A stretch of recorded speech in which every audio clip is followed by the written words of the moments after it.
கதகளி ரொம்ப நல்லா இருந்துச்சுல. ஆமா ஆமா, சொல்லவா வேணும், ரொம்ப நல்லா இருந்தது. நேரம் போனதே தெரியல. இரு இரு. ஓம் நமச்சிவாய. ஓம் நமச்சிவாய. கோயிலுக்குள்ள இருந்து தானே இந்த சத்தம் வருது. ஆமா ஆமா, ஓம் நமச்சிவாய. பார்க்கலாம். ஓம் நமச்சிவாய. யார் அது? ஏய், யார் அது உள்ள? ஏய் யார் அது? ஏய் பிடிங்க அவனை. ஏய் நில்லு நில்லு நில்லு. ஏய், ஓடாதீங்க. பிடிங்க அவனை. ஏய் விடாதீங்க. ஏய், ஓடாத. நீ தப்பிக்க முடியாது. ஏய் நில்றா. எங்கடா ஓடுற? ஓடாத. நில்லு. ஏய் கோயிலுக்குள்ள எப்படி வந்தீங்க? நில்லு. நீ எங்க போனாலும் நாங்க விட மாட்டோம். விட மாட்டோம். யார் நீ? ஏய் நில்லுடா. நில்லுடா.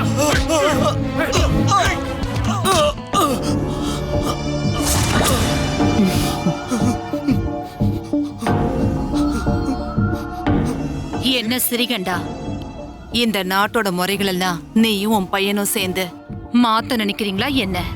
என் பையன் செஞ்சது ரொம்ப தப்புதாம்மா. ஆனா என்ன, அதுல ஒரு காரணம் இருக்கு. அதாவது இவனோட அம்மா ரொம்ப நாளா படுத்த படுக்கையா இருக்கா. உடம்பு முழுக்க புண்ணாகி ரத்தமும் சதையுமா ஊத்திக்கிட்டு இருக்கு. சிவபெருமான் கிட்ட வேண்டிக்கிட்டா அவ ஆத்மா போய் சேருமேங்கிறத நினைச்சுதான் இப்படி பண்ணிட்டா. எங்களை மன்னிச்சிருங்கம்மா. வழிமுறைகளை மீறினா கிடைக்கிற தண்டனை 101 சாட்ட அடியும் ரொம்ப கொடூரமான மிருகங்கள் பதுங்கி இருக்கிற செம்பின் மேட்ல திரும்ப கொண்டு போய் விடுறதும் தான்.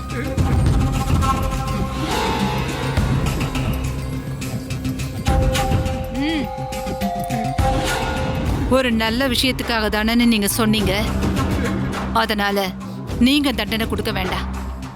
சிறிகண்டனி இந்த தண்டனை கொடுப்பாரு. ஐயோ ராணியம்மா.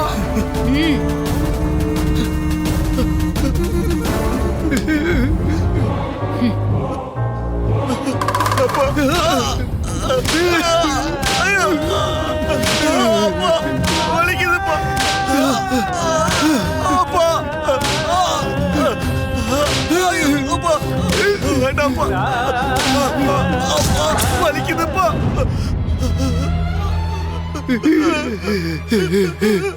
இவனை தூக்கிட்டு போய் செம்மின் மேட்ல போடுங்க. காட்டு மிருகங்களுக்கு இவனோட ரத்தமும் சதையும் வேண்டான்னா இவன் திரும்ப வரட்டும்.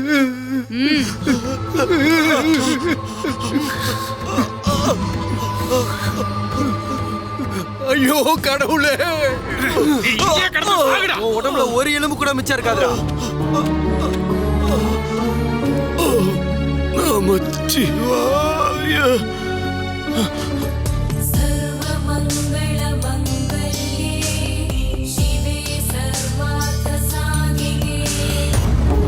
நமச்சிவாய. ஓ நமச்சிவாய.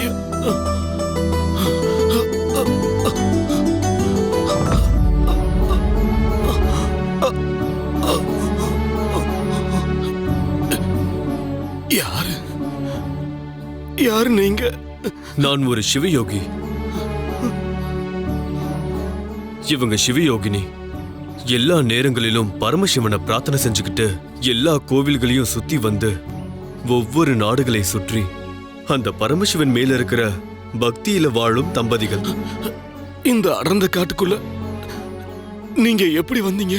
எங்களுக்கு காடும் நாடும் எல்லாம் ஒன்றுதான். இங்கு பஞ்சாட்சர மந்திரத்தை கேட்டதால் சிவபூஜையை நடத்தியது யார் என்று தெரிந்து கொள்ள வந்தோம். தாங்கள் என்ன செய்கிறீர்கள்? இந்த நாட்டை ஆள்றவங்க என்ன கொல்றதுக்கு முடிவு பண்ணிட்டாங்க. எதற்காக? தாங்கள் என்ன தவறு செய்தீர்கள்? நான் அந்த பரமேஸ்வரனை பிரார்த்தனை பண்ண, அதுதான் குத்தமா? தெய்வத்தை பிரார்த்தனை செய்வது எப்படி தவறாகும்?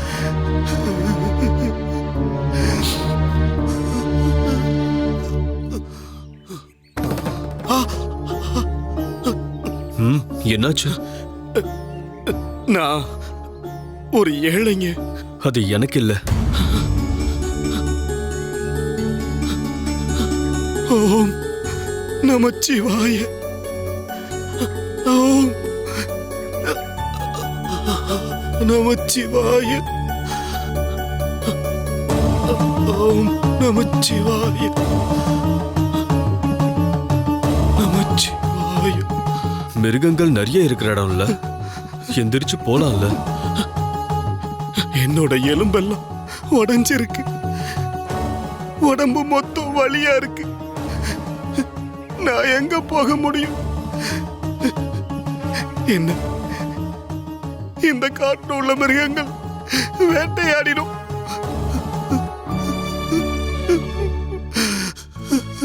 நமச்சிவாய,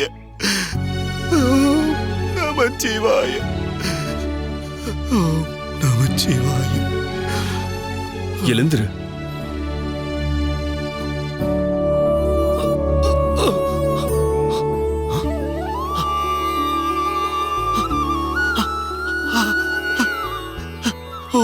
மரணம் யாருக்கு எப்ப வரணுங்கிறத முடிவு செய்யறது அந்த பரமேஸ்வரன் தான். நமச்சிவாய. யாராலையும் அதை மாற்றவும் முடியாது, மறுக்கவும் முடியாது. ஓம் நமச்சிவாய. உன் வாயிலிருந்து வர மந்திரம் உன்னை காப்பாற்றக்கூடிய கவசம். உன்னோட மரணத்துக்கான நேரம் இன்னும் வரல.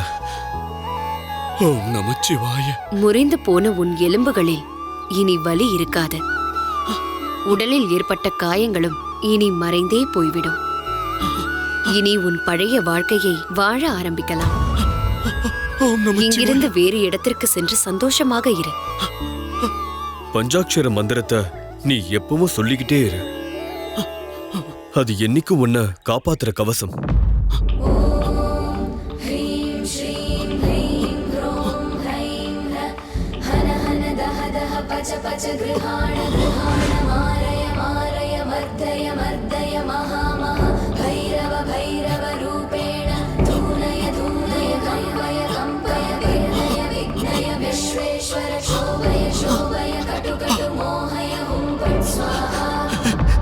ஓம் நமச்சிவாய, ஓம் நமச்சிவாய. கடவுளே, ஓம் நமச்சிவாய, ஓம் நமச்சிவாய, ஓம் நமச்சிவாய.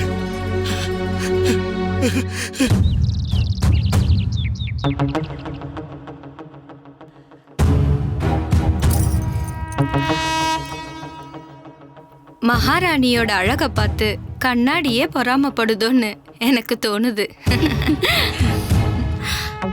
மாலினி, என் கண்ணுக்கு கீழே ஒரு கருப்பு அடையாளம் இருக்கா? முழு நிலவுல கருப்பு அடையாளம்ன்றது அழகுதானே, அசிங்கம் ஒண்ணு இல்லையே. மங்களத்தம்மாவோட அழகோட பெருமை தான் அவரோட மனைவிய அந்த புறத்திலே விட்டுட்டு மகாராஜா அவருக்கு நேரம் கிடைக்கும் போதெல்லாம் இங்க ஓடி வந்துருவாரு. மகாராஜா இன்னைக்கும் இங்க வருவாரு. வராம இருக்க முடியுமா? மகாராணியோட அழக பத்தியும் புத்திய பத்தியும் பேசுறத தவிர இந்த ஊர்ல இருக்கிறவங்க வேற என்ன பேசுவாங்க? இந்த நாட்டுல என்னோட அழக மிஞ்சறதுக்கு வேற யாராவது இருக்காங்களா என்ன? குமரிகளும் கிடையாது, குழந்தைங்களும் கிடையாது. ஒரு போதும் இல்ல. நம்ம கோவில்ல நடந்த திருவிழாவுக்கு பார்வையாளர்களா வந்த உங்க முகபாவனை ஞாபகம் இல்லையா ராணியம்மா உங்களுக்கு? திருவிழால சாமிய பார்க்கல, உங்களோட முகத்தை தான் எல்லாரும் பார்த்துட்டு இருந்தாங்க. உங்களை அலங்காரம் பண்ற நாங்களே கண் இமை மூடாம உங்க முகத்தை பார்த்துட்டே இருப்போம். எத்தனை காலங்கள் போனாலும் என்னோட அழக ஜெயிக்கிறதுக்கு இந்த உலகத்துல யாரும் பிறக்க கூடாது. ராணியம்மா, ராணியம்மா, பட்டு வியாபாரி வந்திருக்காரு. உங்களுக்காக விசேஷமா ஏதோ கொண்டு வந்திருக்காருன்னு நினைக்கிறேன். ஓ,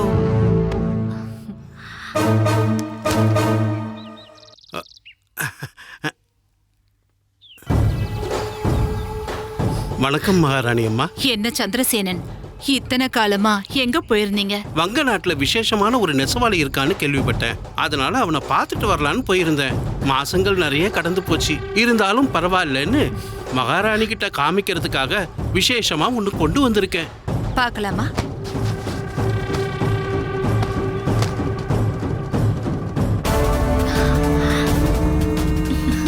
இத 31 நாள் ராத்திரியும் பகலுமா அவங்க நெஞ்சிருக்காங்க.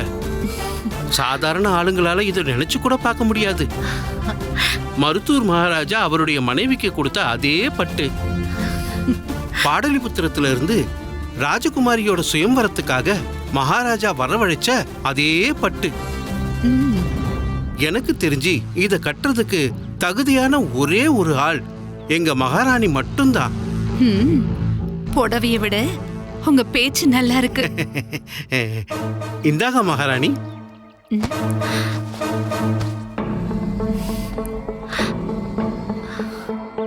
உங்களுக்கு பிடிச்சிருக்குங்களா?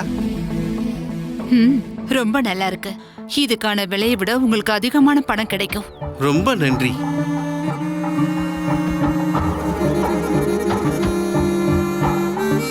பயணத்துல நீ நிறைய பெண்களை பார்த்திருப்பல. அந்த பெண்கள்ல என்ன விட அழகிய இந்த நாட்டிலயோ இல்ல வங்க நாட்டிலயோ நீ பாத்தியா? அது வந்து என்ன மகாராணி மனசு கஷ்டப்படக்கூடாது.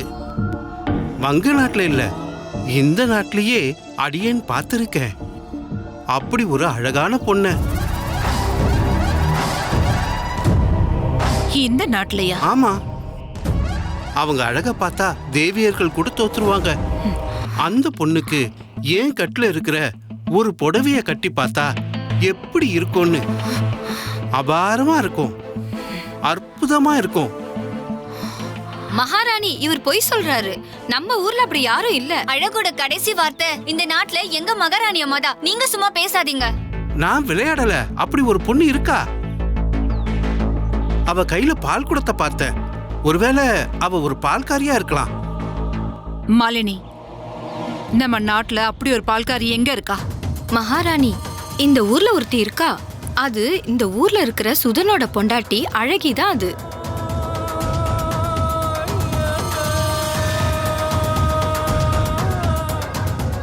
சந்திரசேனன் சொன்ன அளவுக்கு அவ்வளோ அழகியாவ. அப்படின்னா கண்டிப்பா நான் அவளை பார்த்தே ஆகணும். அழகியாமே.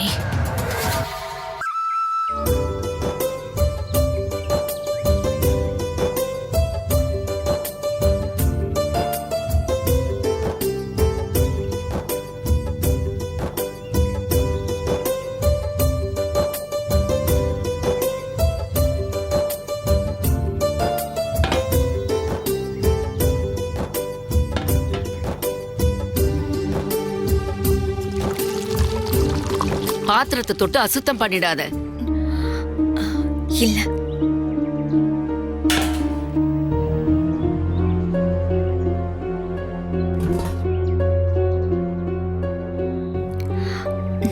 நான் போயிட்டு வரேம்மா.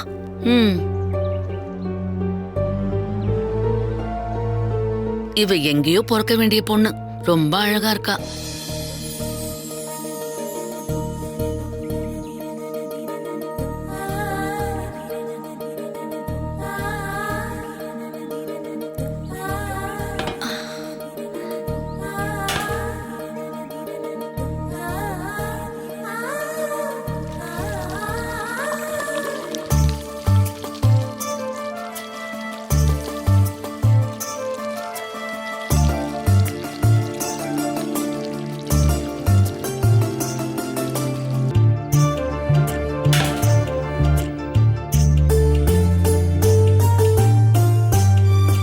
இல்லம்மா, உனக்கு காசு வேண்டாமா?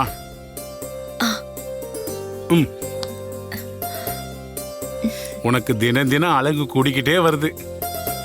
யாரும் இல்லாத நேரத்துல ஒரு நாள் உள்ள வந்துரு. நான் அப்படிப்பட்டவல்ல. குழந்தைங்களே, உங்க எல்லாருக்கும் கதை பிடிச்சிருக்கா? ஓம் நம சிவாய. பாட்டி அம்மா, அதோ ஒரு பொண்ணு.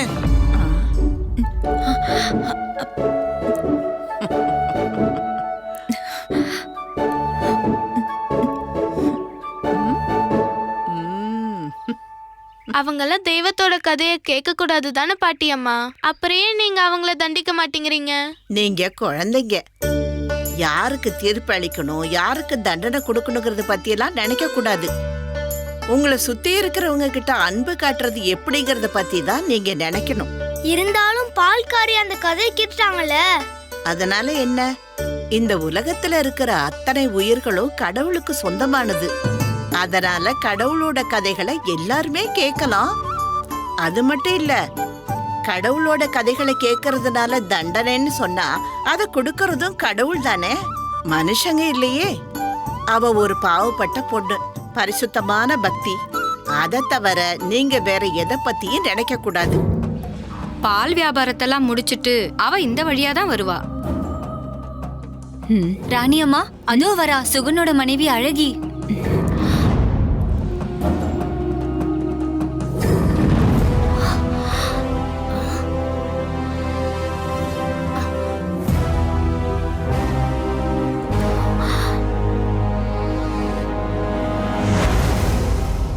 அந்த பட்டு வியாபாரி சொன்னதுல கொஞ்சம் கூட பொய்யே இல்ல. என்ன ஒரு அழகு! மகாராணி, நான் தெரியாம. உனக்கு இதெல்லாம் தேவையா என்ன? அவளை பார்த்த உடனே ராணி அம்மா பிரமிச்சு போயிட்டாங்க. அது பத்தாதுன்னு உன்னோட பேச்சு வேற. சரி, நீ வா, ஏதாவது பேசி சமாளிக்கலாம்.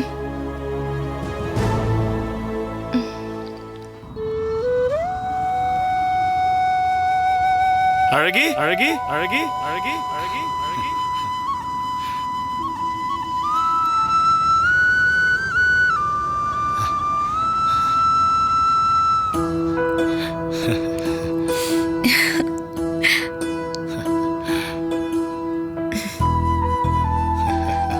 ஏன் இவ்வளவு நேரம்? இந்தா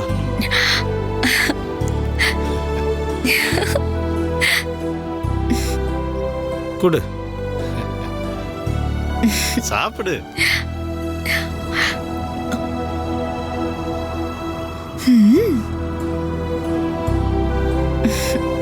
வேலை முடிஞ்சதும் நான் கிளம்பிட்டேன். வர்ற வழியில ஒரு சத்தம்.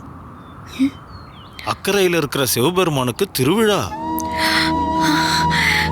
ஆயிரக்கணக்கான ஜனங்க. அப்புறம் அவங்க கண்ணுல பட்டா கொன்னுட மாட்டாங்களா? நான் அங்க இருந்த காட்டுக்குள்ள ஒளிஞ்சுக்கிட்டேன். அங்க இருந்தே திருவிழாவை பார்த்து ரசிச்சேன். சிவபெருமான் சிலையை பார்க்கறதுக்கு எவ்வளவு அழகா இருந்தது தெரியுமா? அப்படியே பார்த்துக்கிட்டே இருக்கணும் போல இருந்தது. கொஞ்ச நேரமாவது அதை பார்க்கறதுக்கான பாக்கியம் உங்களுக்கு கிடைச்சதில்ல. எனக்கு அது கூட கிடைக்கல. நீ கவலைப்படாம இரு. நிச்சயம் ஒரு நாள் உன்னால பார்க்க முடியும். ஆமா, இன்னைக்கு கதை கேட்டியா? பார்வதி தேவி முன்னாடி பகவான் சிவபெருமான் யோகி வேஷத்துல வந்த கதை. நான் கேட்ட என்னையே மறந்துட்டேன். அழகி, கவனமா இருந்துக்கோ. என்ன ஊர் பெரியவங்க யாராவது பார்த்தா நம்ம கதை அதோட முடிஞ்சிரும். நித்யாரம்மா பாவம், என்ன துன்புறுத்த கூடாதுன்னு குழந்தைங்க கிட்ட சொல்றத நான் கேட்டேன். இருந்தாலும் கவனமா இரு. நம்மலாம் ஏழைப்பட்டவங்க தானே. அந்த சிவபெருமான் முன்னாடி ஏழை பணக்காரன்னு எதுவும் கிடையாது. அதுவும் நித்யாரம்மா சொன்னாங்க.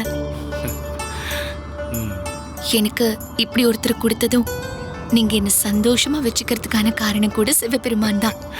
எனக்கும் கொடுத்துருக்காருல இப்படிப்பட்ட ஒரு அழகிய.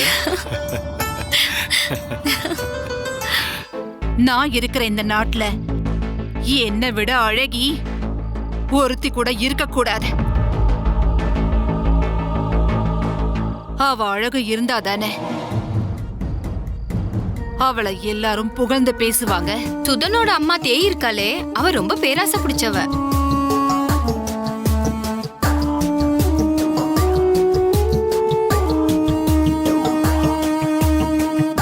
சித்ரா, அந்த தேய்கிட்ட நான் இங்க வர சொன்னேன்னு சொல்லு. சரிங்க மகாராணி.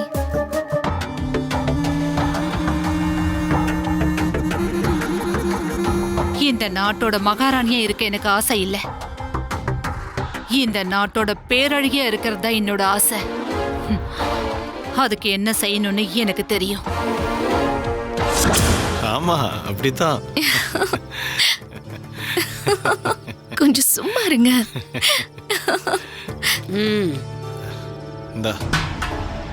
அந்தி சாயறதுக்குள்ள வர்றதானே வழக்கம். எங்கேயாவது இவ்வளவு ஊர் சுத்த கூட்டிட்டு போயிருப்ப? இல்லம்மா, நான் வர்றதுக்கு நேரம் ஆயிடுச்சு. உங்களை பாக்குறவங்க எல்லாம் கேலி பண்ணி சிரிக்கிறாங்க. உங்கள மாதிரி கல்யாணம் ஆனவங்க இந்த ஊர்ல நிறைய பேர் இருக்காங்க. ஆனா அவங்க யாரும் புருஷன் கைய புடிச்சுக்கிட்டு ஊர் சுத்தல. அது மட்டும் இல்ல, சில்லறைய கொட்டின மாதிரி ஒரு சிரிப்பு. ராஜா கிட்ட இவனை மாட்டி விட்டுடுவ போல இருக்க. இவ என்கிட்ட தானே விளையாடவும் சிரிக்கவும் செய்யறா. அது தப்பா? விளையாட்டும் சிரிப்பு மட்டும்தான் இருக்கு. கல்யாணம் ஆகி எவ்வளவு நாள் ஆச்சு? ஒரு குழந்தை இருக்கா?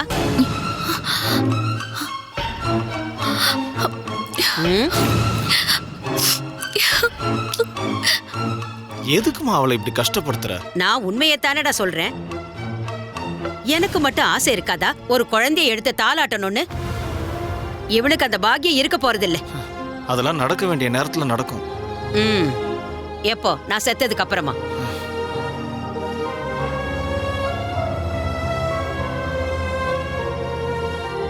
எப்படி நடிக்கிறா பாரு.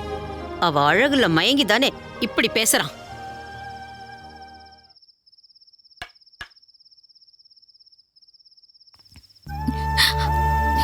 அழகி,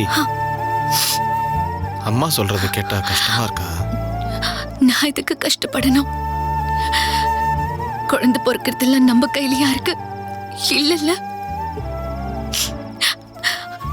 என்ன படைச்சதும் என்ன வழி நடத்துறதும் சிவபெருமான் தான். நான் ஒரு குழந்தைய தாளாற்ற நேரம் வரும்போது அது சிவன் கொடுப்பாரு. நிச்சயம் நமக்கு குழந்தை பாக்கியம் கிடைக்கும். உனக்கு ஒன்னும் கஷ்டமா இல்லையே? இல்ல, எவ்வளவு கஷ்டம் வந்தாலும் சிவன் கிட்ட வேண்டிக்கிட்டா போதும், அது தானா தீந்துரும். நீ வேண்டிக்கிட்டா கடவுள் கேட்பாரு நிச்சயமா.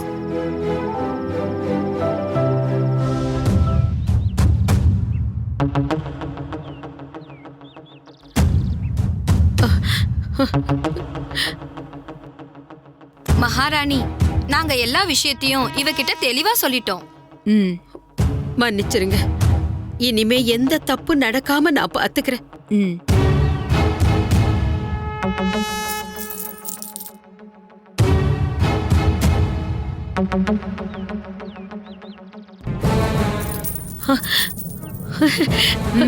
எடுத்துக்கோ.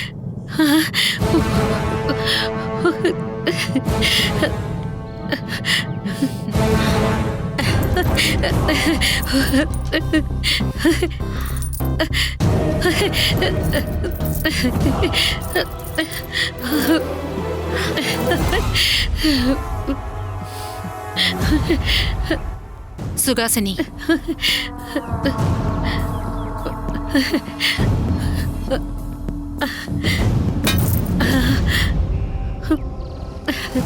இதுல இருக்கிற மருந்த உன் மருமகளோட முகத்துக்கு போட்டு விடு. இத போட்டதுக்கு அப்புறம் பொழுது சாயற வரைக்கும் முகத்தை கழுவவே கூடாது. சொன்னது புரிஞ்சுதா?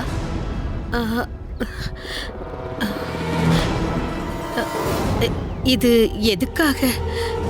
எந்த கேள்வியும் கேட்க வேண்டாம். அனுசரிச்சு போனா தேவையான எல்லாமே கண்டிப்பா உனக்கு கிடைக்கும். நான் சொல்றது புரியுதுல்ல?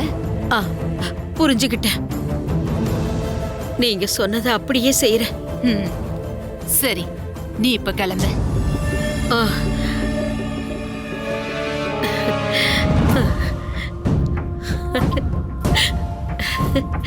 காசை பார்த்தோன்னு அவ முகம் எவ்வளவு பிரகாசமா இருந்ததுன்னு பாத்தீங்களா? மருமகளை கொலை செய்ய சொன்னா கூட அவ அதை செஞ்சிருவா. முதல்ல நான் சொன்ன வேலை முடியட்டும், அதுக்கப்புறமா அந்த அழகிய என்ன பண்ணணும்னு எனக்கு தெரியும்.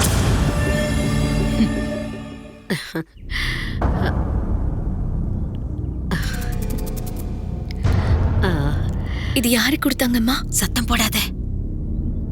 யாராவது கேட்டா பிரச்சனை ஆயிடும். இது பெரிய வீட்டு மகாராணிங்கெல்லாம் முகம் சூரியன் மாதிரி ஜொலிக்கிறதுக்காக போடுறது. நம்ம தம்பாங்குளம் இருக்குல்ல, அங்க பாலமுத்தத்து பெரிய மகாராணி குளிக்க வந்தாங்க.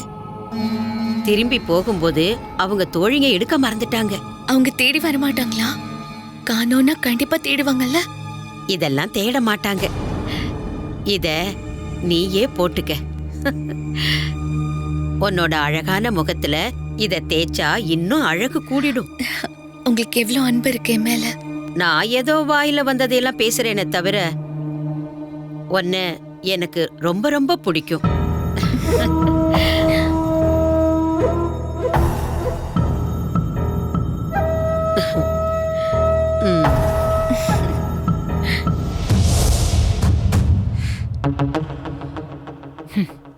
நான் இது கூட 3 கொடிய விஷயங்களை கலந்திருக்க மகாராணி. யாருக்காவது தெரியாம ஒரு துளி அவங்க மேல பட்டா கூட மரணம் நிச்சயம். இந்த மருந்து முகத்துல பட்டா 2 மணி நேரத்துக்குள்ள முகம் அரிக்க ஆரம்பிச்சிடும். 3 மணி நேரத்துக்கு அப்புறம் முகம் முழுக்க பருக்களால நிறைஞ்சிடும். அதுக்கப்புறம் நேரம் ஆக ஆக அந்த பருக்கள் பழுத்து உடைய ஆரம்பிச்சிடும். 2 நாளைக்கு அப்புறம் சதைக்குள்ள இருக்கிற எலும்புகள் வெளியே தெரிய ஆரம்பிச்சிடும். அதுக்கப்புறம் எல்லாரும் கேலி செய்யற மாதிரி ஒரு அசிங்கமான முகமா மாறிடும். இது நடந்தா போதுமில்ல மங்களத்தம்மா? போதும்.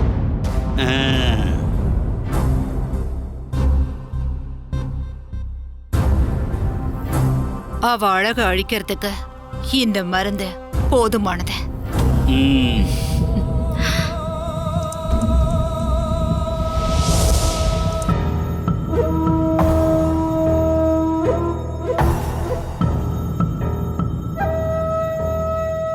இங்க பாரு, சாயந்தரம் ஆகிற வரைக்கும் முகத்தை கழுவக்கூடாது. சொன்னது புரிஞ்சதில்ல? நீ வேணா பாரு, என் பையன் திரும்பி வந்ததும் உன்னை பார்த்து ஆச்சரியப்படுவான். ஊர்க்காரங்க அசந்துருவாங்க. சரி, நான் போயிட்டு வரேம்மா. ஏரா சாத்தி, போயிட்டு வா.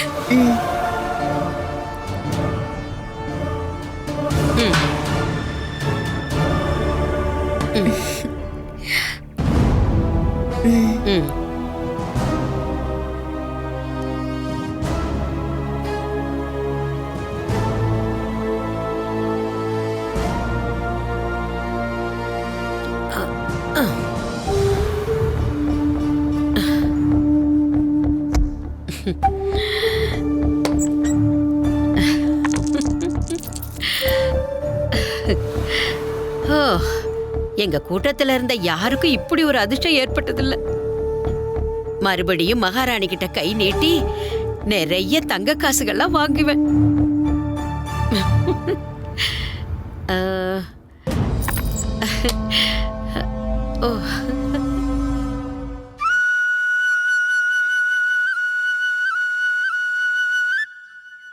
என்னாச்சே? கதை கேட்டு யாரும் எதுவும் பேசாம இருக்கீங்க? பாவம் சுனேந்திரன்.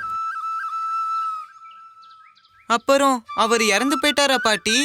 சுனேந்திரனை எல்லாரும் ஒதுக்கி வச்சிட்டாங்கல்ல, அதனால சுனேந்திரனோட நோயை யாரும் குணப்படுத்தல. ஊர்ல இருக்கிற நிறைய மருத்துவர்கள் கிட்ட எல்லாம் சுனேந்திரன் போனாரு. ஆனா என்ன பயன்? ஒருத்தர் கூட அவருக்கு எந்த உதவியும் செய்யவே இல்லை. அப்படியே சுனேந்திரன் நடந்து நடந்து உச்சியில இருக்கிற மலைக்கு போனாரு.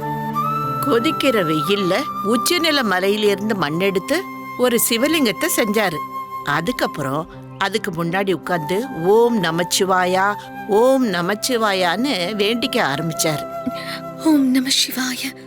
அப்புறம் என்னாச்சு? அப்புறம் என்ன, சுனேந்திரனோட பக்திய பார்த்து திருப்தி அடைஞ்ச கடவுள் ஒரு லாட மருத்துவரோட வேஷத்துல சுனேந்திரன் முன்னாடி வந்தாரு. அவரு சுனேந்திரனை தொட்டாரு. சுனேந்திரனோட காயங்களையும் தொட்டாரு, அதோட மருந்துகளையும் கொடுத்தாரு. அப்புறம் அந்த நோய் குணமாயிடுச்சா பாட்டி? ஆகாம இருக்குமா? தேவ தரிசனமே எல்லா நோய்களுக்கும் மருந்தாகும். கடவுள் ஒருவரை தொடுறது பல ஜென்மங்கள்ல செய்த புண்ணியமாகும். அப்புறம் சுனேந்திரன் பல வருடங்கள் உடல்ல எந்த நோயும் இல்லாம வாழ்ந்தாரு. கடவுளை இதெல்லாம் செய்ய சொல்லி தூண்டுறது யாரு? கடவுளோட பிரியமான மனைவி பார்வதி தேவி.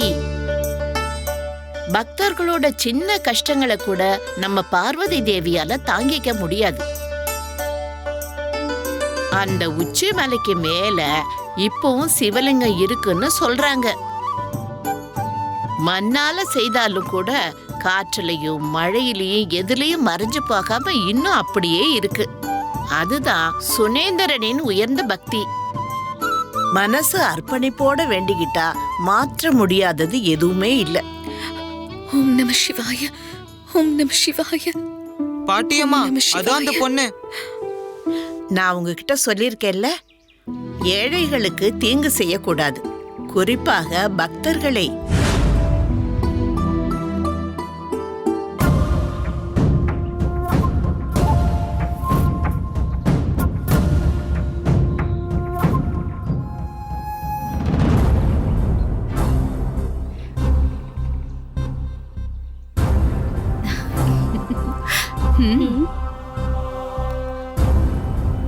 மகாராணி, அழகியிலே அழகியான சுதன் பொண்டாட்டி முகத்தை பாத்தீங்களா?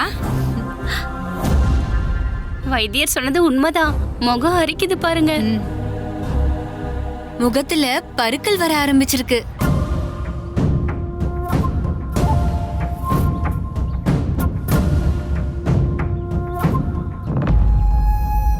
நேரம் போக போக பருக்கள் புண்ணாகும். என்ன ராணியம்மா? இன்னும் 2 நாள் போச்சுன்னா அந்த சுதனோட பொண்டாட்டி எலும்பு தெரியற நிலைமைக்கு வந்துருவா, இல்லையா மகாராணி? ஆமா. இப்போ அந்த பட்டு வியாபாரி சந்திரசேனனை அரண்மனைக்கு வர சொல்ல. இவ அழக ரொம்ப வர்ணிச்சால இப்ப வந்து பாக்கட்டும்.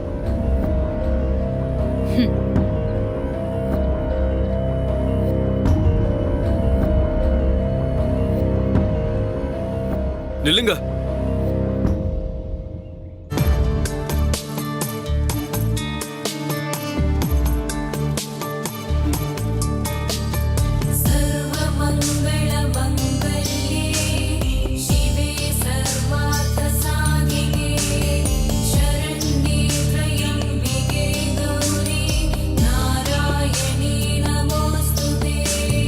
கொஞ்சம் தண்ணி தரீங்களா?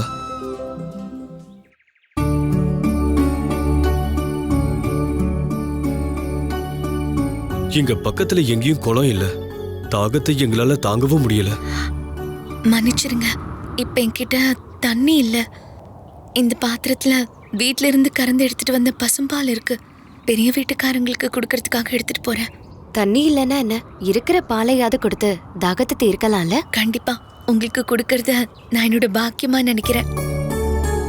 2 பேரும் உங்க தாகம் தீர குடிங்க.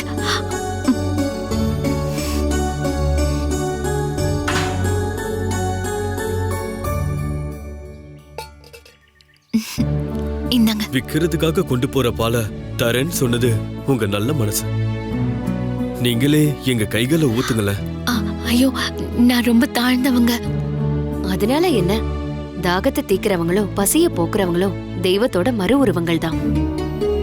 அதுல ஜாதி பேதங்கள் பார்க்க வேண்டிய அவசியமே இல்லை.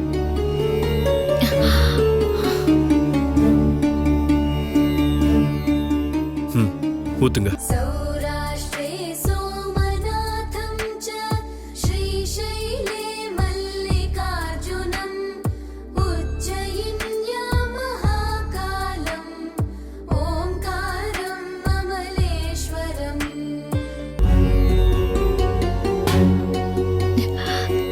இது வரைக்கும் நான் உங்களை பார்த்ததே இல்லையே.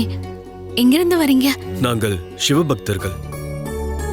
கடவுள் சிவபெருமானுடைய கோவில்கள் எங்கெல்லாம் உள்ளதோ அங்கெல்லாம் சென்று சிவனை தரிசிப்பவர்கள்.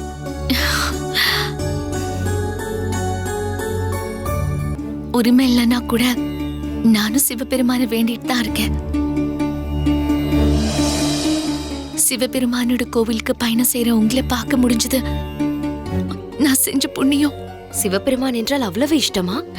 பரம்பொருளான சிவபெருமான பிடிக்காதவங்க யாராவது இருப்பாங்களா என்ன இந்த உலகத்துல?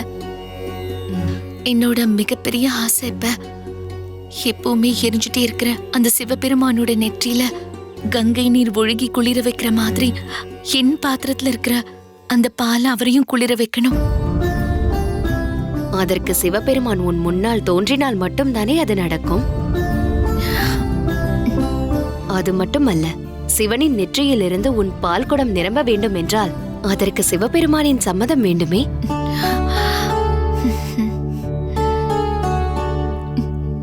நீ ஒன்றும் வருந்தாதே. கடவுள் உன் முன்னால் தோன்றவில்லை என்றாலும் கூட கடவுள் உருவமாக இருக்கும் சிவலிங்கத்திற்கு நீ அபிஷேகம் செய்யலாமே. ஐயோ, அதெல்லாம் கூடாது. எங்களை மாதிரி இருக்கிறவங்க அப்படி பண்ணா எங்க தலைய துண்டிச்சிருவாங்க. அப்படி என்றால் உன் தலைதான் உனக்கு பெரிதா சிவனின் மீதுள்ள பக்தியை விட? ஐயோ, நான் அப்படி சொல்லல. நான் என் உயிரை விடுறதுக்கு கூட தயாரா இருக்கேன் என்னோட கடவுளுக்காக. சிவபெருமானோட உருவமா இருக்கிற அந்த சிவலிங்க சிலை எனக்கு எங்கிருந்து கிடைக்கும்? அதெல்லாம் கோவிலுக்குள்ளேயும் அரண்மனைக்குள்ளேயும் பூஜை அறையிலும் தானே இருக்கும். அதுவும் சரிதானே. ஆமாம், நானும் அதை யோசிக்காமல் சொல்லிவிட்டேன். என்னை மன்னித்து விட. ஐயோ, ஒரு தடவை கூட உங்க வாயில இருந்து மன்னிக்கணுங்கிற வார்த்தை என்கிட்ட சொல்லாதீங்க. கடவுளோட கோவில்களை மிதிச்ச இந்த பாதங்களை கழுவி குடிக்கிறதுக்கான யோகியதை கூட எனக்கு இல்ல. இங்க பாரு, இன்னும் கொஞ்ச நாட்கள் நாங்கள் இந்த வழியாக தான் கடந்து செல்வோம். சிவபெருமானைப் போல இவருடைய தலைக்கும் பயங்கரமான சூடுதான், எப்பொழுதும் தாகம். எவ்வளவு தண்ணீர் குடித்தாலும் தாகம் அடங்கவில்லை. மறுபடியும் உன்னை சந்திக்கும் போது இவருடைய தாகத்தை தீர்க்க உன்னுடைய பால் பாத்திரத்திலிருந்து பாலை எதிர்பார்க்கலாமா? அதுக்கு என்ன, உங்க தாகத்தை தனிய வைக்கிறது என்னோட பாக்கியம். ஆனால் ஒரு கை செய்த தானத்தை மற்ற கைக்கு தெரியக்கூடாது என்பதுதான் தர்மம். தானம் ரகசியமாக இருக்க வேண்டும். நான் யார்கிட்டயும் சொல்ல மாட்டேன். நீங்க சிவபக்தை மட்டும் இல்ல, கடவுளின் ஆசியோடு அழகியும் தான். உங்க பேரு? அழகி. பொருத்தமான பெயர். அது என்ன, முகத்தில் அங்கங்கு பருக்கள்? இந்த அழகிக்கு பொருத்தமாகவில்லையே. என்னாச்சுன்னு தெரியல. அழகிக்கு இதில் வருத்தம் இல்லையா? நான் இது வரைக்கும் என் முகத்தை கண்ணாடியில பார்த்ததே இல்ல. நான் பார்க்க அழகா இருக்குன்னு யாராவது சொன்னா அது பரம்பொருளான பரமசிவனோட ஆசீர்வாதம் தான். என்ன வழி நடத்துறது, எனக்கு வாழ்க்கை கொடுக்கறது, என்னோட சுவாசம், என்னோட உயிர் எல்லாமே சிவபெருமான் தான். அப்படிதானே இருக்கணும். ஆமா, ஒரு விஷயத்த நான் உறுதியா சொல்றேன். இவ்வளவு நல்ல மனசுள்ள உன்ன கடவுள் நிச்சயமா கைவிட மாட்டாரு, இல்ல? உன்னோட நல்ல மனசுக்கு நிச்சயம் நல்லதே நடக்கும். உனக்கு எல்லா ஆசீர்வாதங்களும் உண்டாகட்டும்.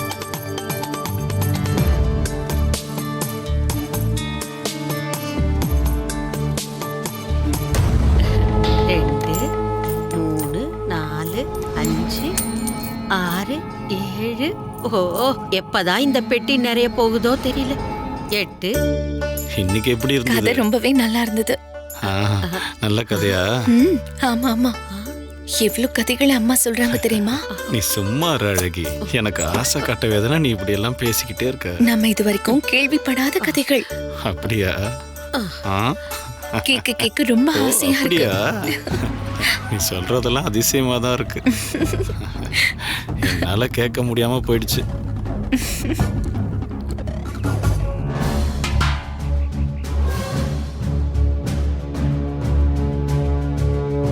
மகாராணி சொன்ன மாதிரி எதுவும் நடந்ததா தெரியலையே.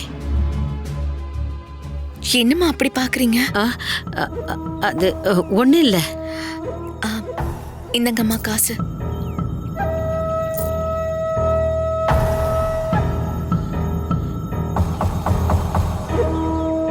என்ன இது, பால் வித்த காசு குறையுது?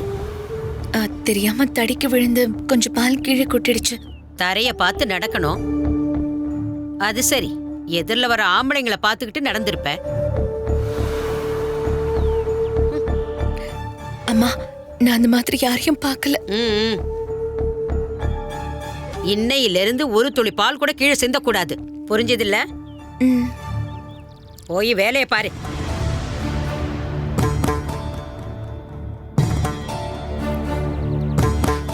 அம்மா, அவ தான் தெரியாம கால் தடிக்கிருச்சுன்னு சொன்னால, பின்ன எதுக்காகமா அவளை திட்டுற? போடா, என் முன்னாடி நிக்காத. அவளுக்காக பறிஞ்சு பேச வந்துட்டியா?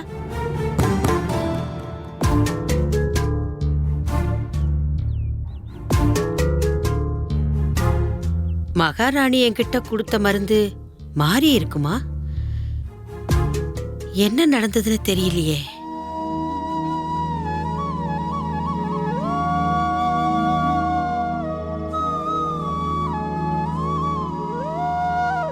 அழகி, இன்னைக்கு எவ்வளவு அழகா இருக்க தெரியுமா நீ?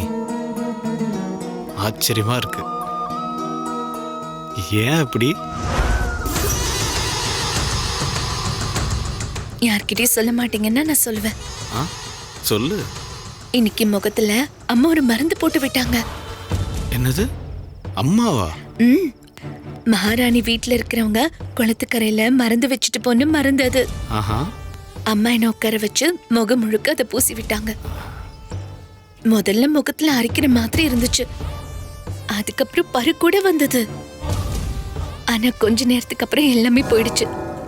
மருந்தோட சக்தியா இருக்கும்ல. அம்மாவுக்கு அவ்வளவு பாசமா? அம்மா என்கிட்ட கோச்சிக்கிறதெல்லாம் சும்மாதான். அம்மாக்கு என்ன பிடிக்கும், அம்மாவோட ஒரே ஒரு பையனோட மனைவியில பையன் மேல இருக்கிற பாசத்தை என் மேல காட்டாம இருப்பாங்களா? என்ன உன் முகத்தை இப்படியே எனக்கு பார்த்துக்கிட்டே இருக்கணும் போல இருக்கு.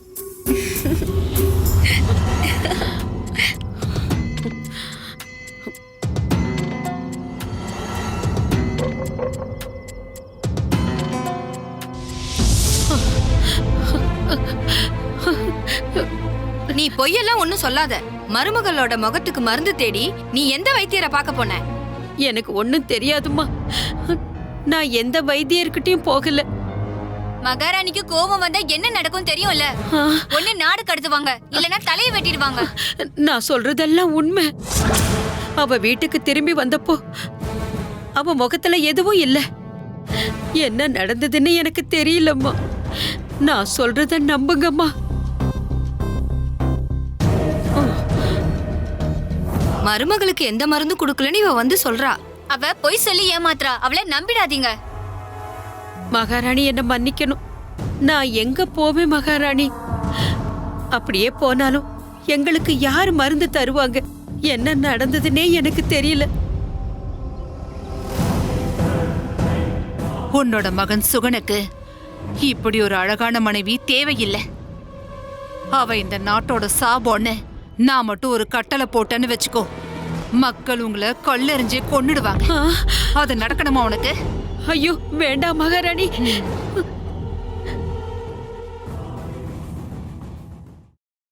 Catch us on TV, Thandivan app, thandivan.com and YouTube.